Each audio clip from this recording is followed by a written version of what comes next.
In the awkward spring of my adolescence, when my chute sprung up in the wrong direction and I traded training bras for ace bandages wrapped tight as tourniquets around my heart, the premature bloom of my belly strained the thin skin of my barely budding body like the thin cotton of my t-shirt, and beneath it, you felt like a little fish swimming.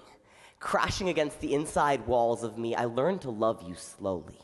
You were born of a minor act of violence, an under-the-radar betrayal in an afternoon haze of pot smoke and boredom between two urban urchins hanging around bus station bathrooms in my redneck town.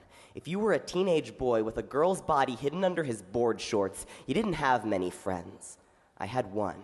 He was once a shy bookworm like me. We bonded over Nintendo and Lord of the Rings, but his daddy made him mean and meth made him crazy. Or maybe it was the other way around. But one day he came around with a constellation of bruises on his back where his old man had beaten him with a bicycle pump.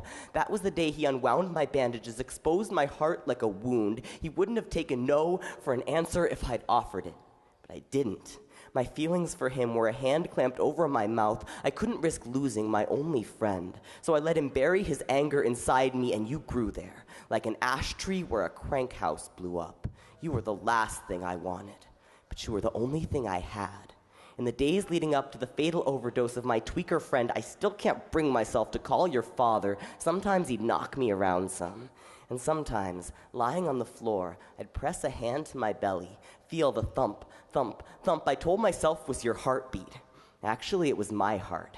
I didn't know then you could feel your heart beat from anywhere in your body. Didn't know a fetus's heartbeat is light and fast, a hummingbird dance under your ribs, and it was so small I couldn't have felt it through my skin. But maybe this is the story of us. I went looking for your heartbeat and found my own. You were my sign of life.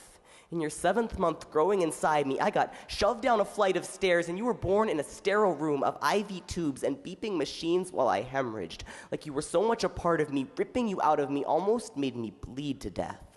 As hard as it was for my body to let go of you, it was harder for my heart. It took me 3 years to sign the guardianship papers.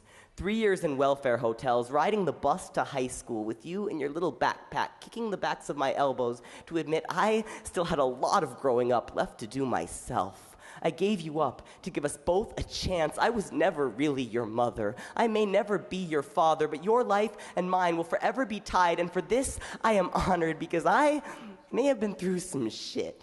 But you have survived more just on your way to being born. You are the strongest person I know. My little fish is a tadpole. You've grown legs long enough to lift you above all this, and if all I ever gave you was a way, I hope when I did, I at least gave you a way out. Gabe Moses.